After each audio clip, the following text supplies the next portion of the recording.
We are back. We're back at 8:12 with an eye-opening and really sobering look at the state of young men in this country right now. In his new book, Notes on Being a Man, podcaster and professor Scott Galloway paints a dire picture of men and boys struggling like never before. He also tackles the mixed signals from our modern culture about what masculinity should and should not be, with consequences that affect everybody. Scott, we're so glad to have you here. Thank you. This is an important conversation, Yes. and appreciate your courage in having it. But let's just go to the stats right now, because it's actually kind of shocking, and you lay it out at the top of the book. 16% of 18 to 24-year-olds live with their parents. Still 1 in 5 live with their parents at 30. You've got 15% of men saying they have no close friends. They're also 4 times more likely to take their own lives. Why has this particular cohort, young men, fallen so far so fast?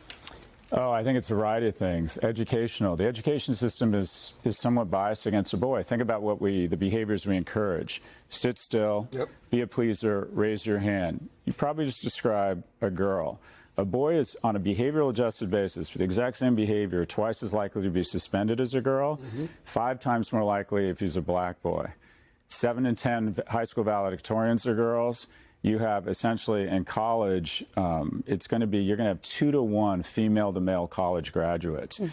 So there's a bit of a bias. 50 years ago, when it was 40-60 female to male, we had Title IX, which was great, and women were still on their way up.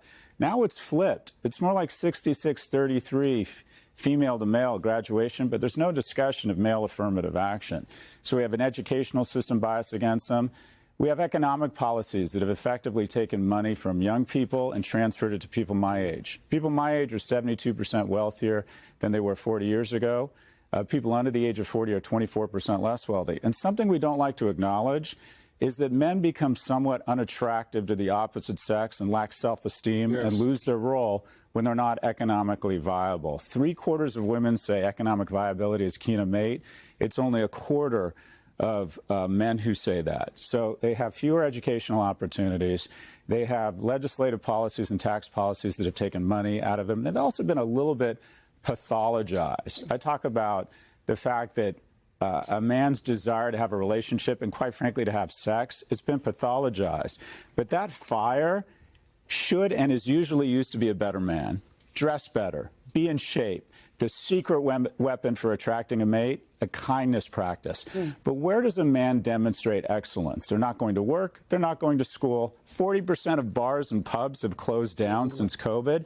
Where does he demonstrate excellence? And if you talk to women, and I'll wrap up here, who've been married longer than 40 years, they say they were not interested in him in the beginning, but they fell in love. I like the way he danced. He was kind to his parents. He was great at work. Where does a young man demonstrate excellence now in a world of remote work? You should share that stat we were just talking about 45%, which I found staggering in the book, because I was one of those young men that spent the better part of my teenage years and 20 years trying to pick up women. And apparently that stopped as well. 45% of men 18 to 24 have never asked a woman out in person.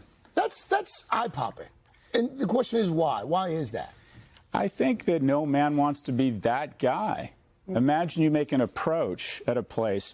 One of the key things I think dads have to teach their sons is how to express romantic interest while making the other person feel safe. And this is anecdotal, but when I go up, I will have women approach me and say, I'm out. I'm obviously here. I'm open to meeting people. I look amazing. And not a single man has approached me. Guys don't want to be that guy. In addition, I hold big tech responsible for a lot of this.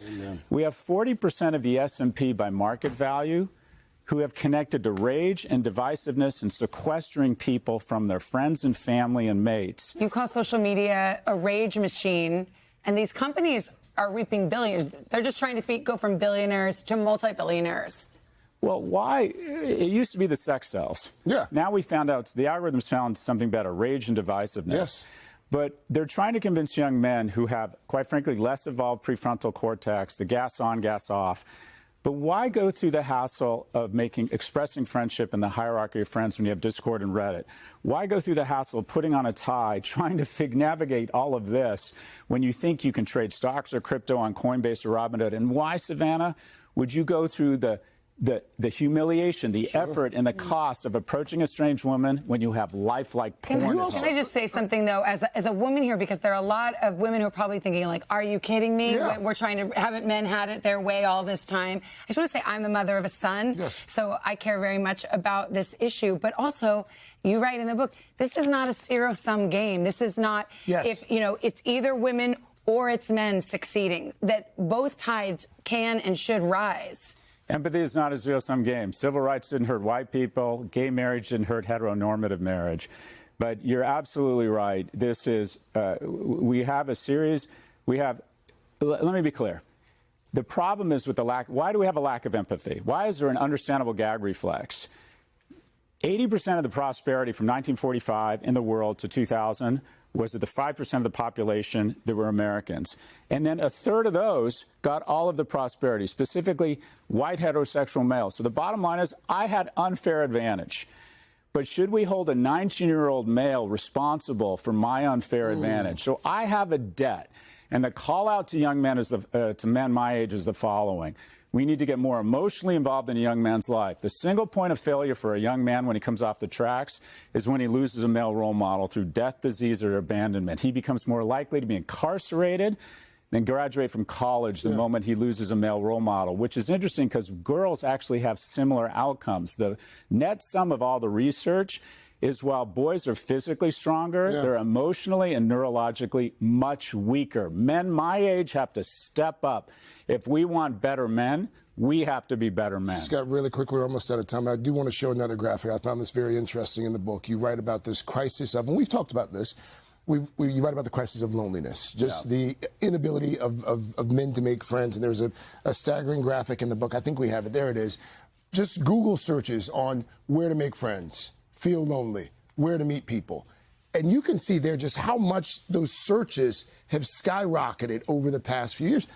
To what can we attribute that? Why is it so hard for men, quite frankly, men of any age, to just make friends, to just hang out? There's fewer third places. Men aren't going to church. They're not going into work. They're not connecting to school. So where do they go to meet friends? And then they're up against lifelike, the deepest pockets in the world that are essentially trying to sequester them from the rest of society. The only reason I graduated from college was, one, I got in. 76% admissions rate at UCLA when I applied. Now it's 9%. But also, and this is embarrassing to say, but one of the reasons I went on campus was not only to see my buddies, but the remote but possible chance I might meet someone and have a relationship.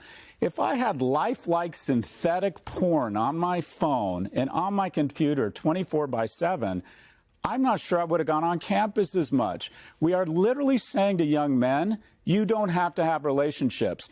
We are becoming less mammals. It's as if we are producing or evolving a new species of asocial, asexual males. For God's sakes, it's like we're planning our own extinction. We have to create economic incentives and get people out, especially men who need relationships more than women. There's this cartoon of a woman in her 30s. What a tragedy she didn't find romantic love. Actually, the research shows men need relationships more than women. Widows are happier after their husband dies. Widowers are less happy. Women live 2 to 4 years longer in a relationship, men 4 to 7 years longer. If a man hasn't cohabitated with a woman by the time he's 30, there's a 1 in 3 chance he will be a substance abuser. Men need relationships. Relationships happen in person. In sum, get off your phone, get out, and touch grass. I mean, and all the people said amen. Scott Galloway, I said the book is courageous. It is. It's called Notes on Being a Man, but I think you've just demonstrated it's about everybody. It's about our culture. It's about humanity. It's a clarion call. I'm glad you're here to talk to us about it. Come back anytime. Thank you. Best book I've read this year. Thank you very much. Thank you so much. Hey, thanks for watching. And don't forget, you can catch the Today Show every morning on NBC or take Today when you're on the go. Just follow the Today podcast on Apple Podcasts, Spotify, or wherever you listen.